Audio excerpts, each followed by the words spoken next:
Hi everyone, I'm going to explain you about how to connect to the Oracle database through the Java applications. Look at this application. I will explain you step by step. Class.forName method is used to load the driver class.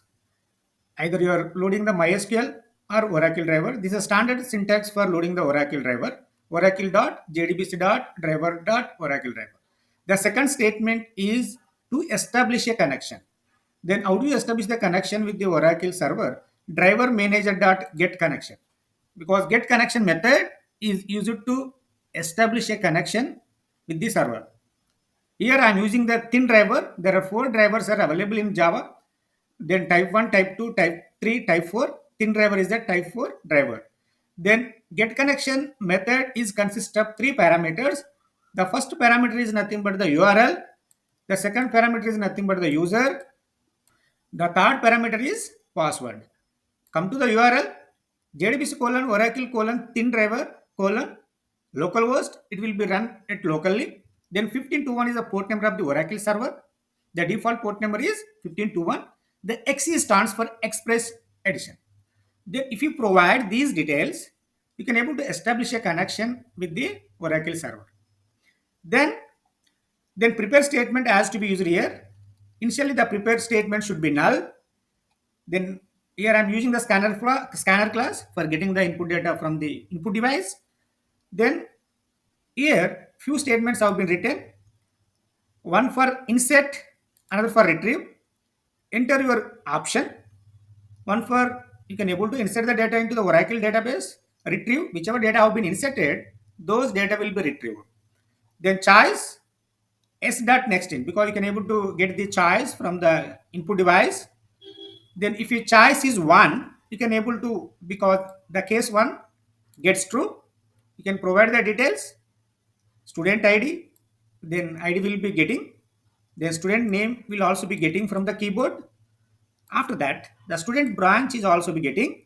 Then here I'm using prepare statement for inserting the data into the database. There is a query is called insert into student is a table name. Before writing this code, you can create the table in the Oracle database. Then you can able to insert. Then colon means whichever value you want to insert, either integer or string, any type of data. Question mark means any type of data because there are three fields are there in the database of a student table. Then three question mark, then question mark. Then after that, prepare statement of this query. The prepare statement str nothing but this query. Connection object con is nothing but the connection object. Then prepare statement have to be created. Then these values to be inserted.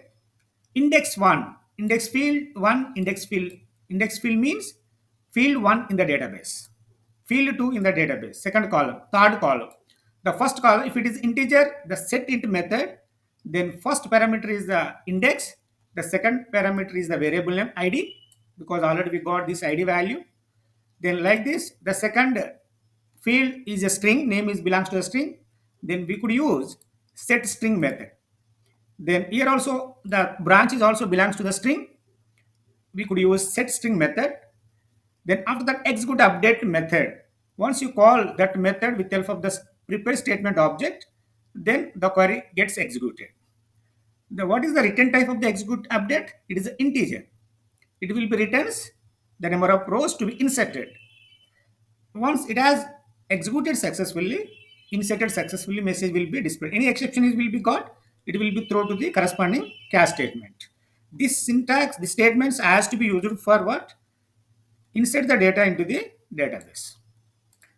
Then case 2, if you want to retrieve the data from the database, here also I'm using the prepared statement for getting the data.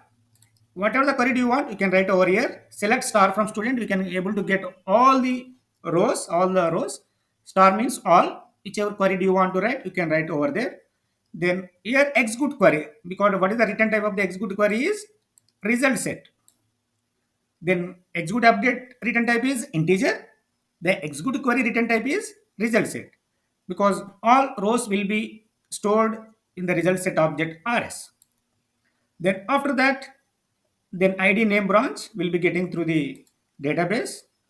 rs.next, the next method which returns if the row is available, okay, which returns true. If the row is not available, which returns null. This condition returns false. Then if it is rows are available in the table, then we can able to get the data, because getInt, which we can able to get the data from the Oracle. First field is integer. That's why I could use getInt method, then field 1, column field 1. Then place, then second field is the name that belongs to the string, the getString method, then column index 2. Then third field is also belongs to the string.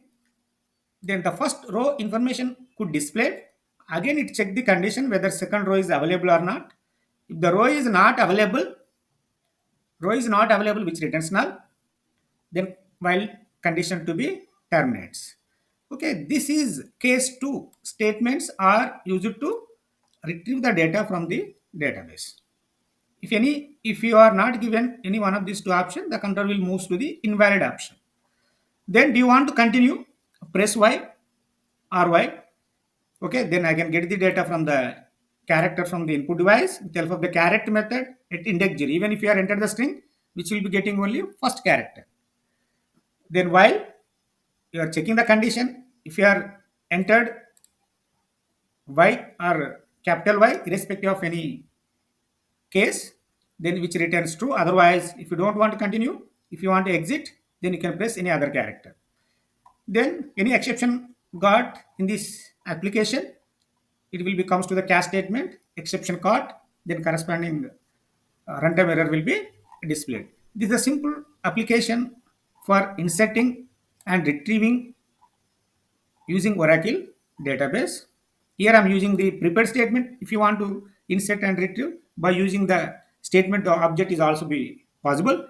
But here in such example, I could use prepared statement for inserting as well as retrieving the data from the database. Then once I will check the table in the SQL server, then description whether table is created or not, then student, here ID, name, branch, the table has to be created.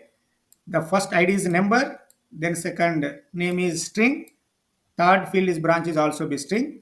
Then we could able to insert and select, because we could select the number of rows, whether rows are available or not.